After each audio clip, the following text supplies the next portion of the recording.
In today's video, I'm going to teach you how to attach an image to a shape using Canva in just 5 minutes. This tutorial will walk you through a straightforward process that enables you to combine images and shapes in creative ways, perfect for designing eye-catching graphics for your various projects. And don't worry if you're not too tech savvy or are new to Canva, we'll go through each step together, ensuring everything is as clear as possible.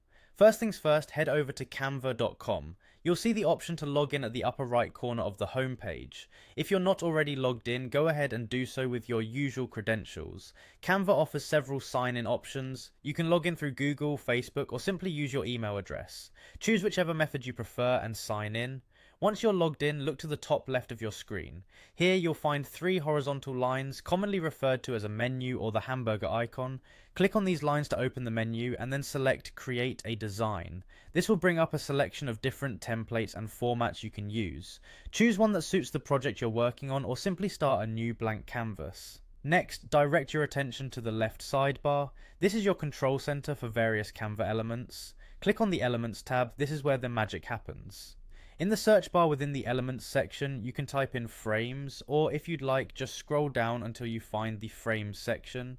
From here you can choose the frame that resonates with your creative vision.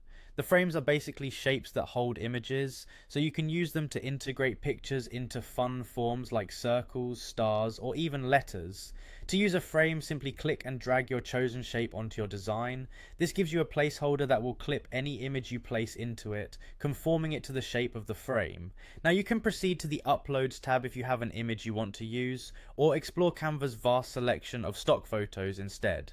Once you have your image, click and drag it onto the frame. The image will automatically fit itself into the shape, creating a perfect cutout effect. For further customization, feel free to double-click the frame to move the image around within it, ensuring it sits just right. Additionally, if you need to resize or rotate the frame to better suit your design, you can do so easily using the frame's bounding box. There's also a crop feature giving you precision control over which parts of your image remain visible. That's it, you've successfully attached an image to a shape in Canva. With these easy steps you can create visually intriguing designs that are both professional and fun. Enjoy experimenting with different shapes and images to find what works best for you. Thanks for watching and happy designing.